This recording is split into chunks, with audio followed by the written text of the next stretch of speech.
Bismillahirrahmanirrahim. Assalamualaikum warahmatullahi wabarakatuh. Alhamdulillahirabbil alamin. Wa bihi nasta'inu ala umuri dunya waddin, wassalatu wassalamu ala asyrafil anbiya'i wal mursalin wa ala alihi washabihi wa man tabi'ahum bi ihsanin ila yaumiddin. Amma ba'du. Jamaah salat subuh Masjid Imam Syafi'i rahimani wa rahimakumullah ajma'in. Pada kesempatan yang baik ini insyaallah kita akan melanjutkan pembacaan hadis dari kitab Bulughul Maram yang dikumpulkan oleh Al-Hafidz Ibnu Hajar Al-Asqalani rahimahullah rahmatan wasi'atan. Masuk pada hadis yang ke-261 tentang tata cara sholat yang ketika posisi sakit atau yang semisalnya.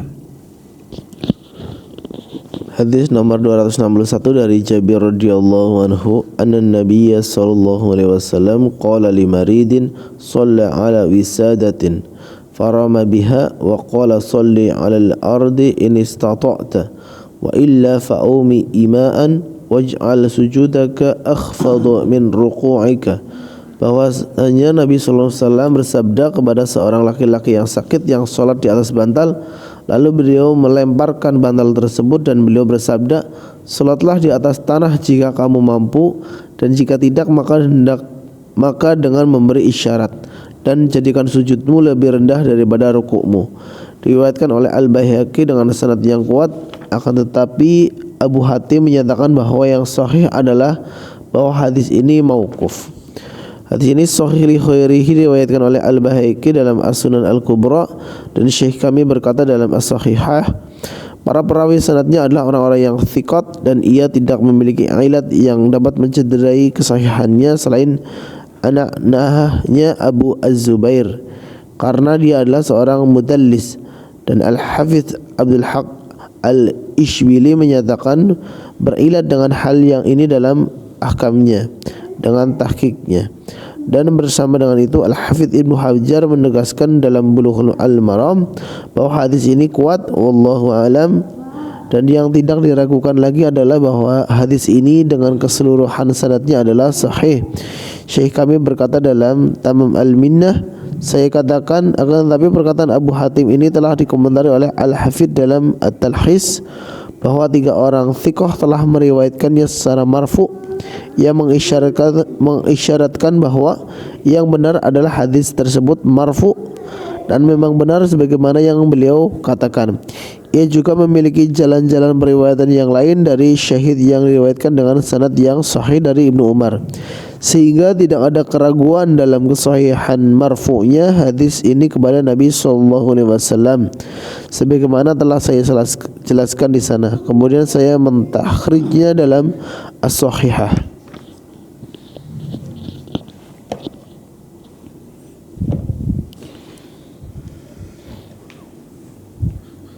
Ini adalah hadis yang menjelaskan bagaimana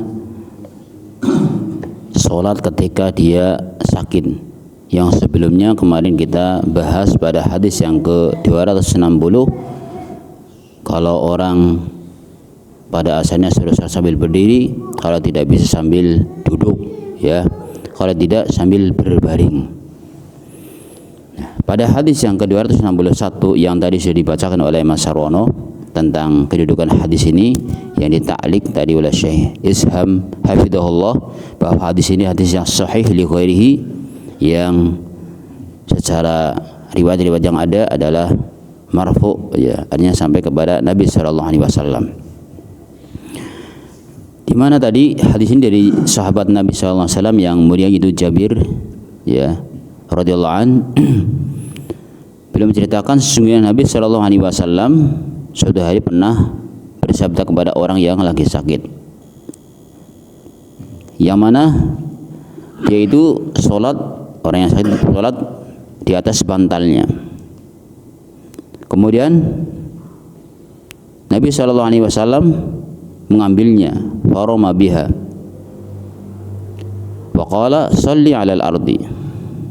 Kemudian diperintahkan kepada orang yang sakit tadi, kamu sholat di atas tanah, jangan sholat di atas bantal, sholat di atas tanah, ya, jangan sholat di atas bantal atau di atas kasur. Ini istata'ta, kalau kamu mampu, kalau kamu bisa, sebisa mungkin sholat di atas tanah. Terus wa illa fa'aumi ima'an. Kalau tidak, kamu bisa dengan cara apa istilahnya? Bahasa isyarat atau ya gerakan sedikit, ya. Waj'al sujudaka akhfadu min ruku'ika. Tadi dengan gerakan sedikit atau isyarat ini, jadikanlah sujudmu itu lebih rendah daripada rukukmu. Jadi kalau sujud itu lebih rendah walaupun tidak menempel ke tanahnya, tapi ini untuk membedakan antara sujud dengan rukuknya. Jadi pada asalnya ya, ketika orang sujud itu harus menempel 7 anggota. 7 anggota apa aja?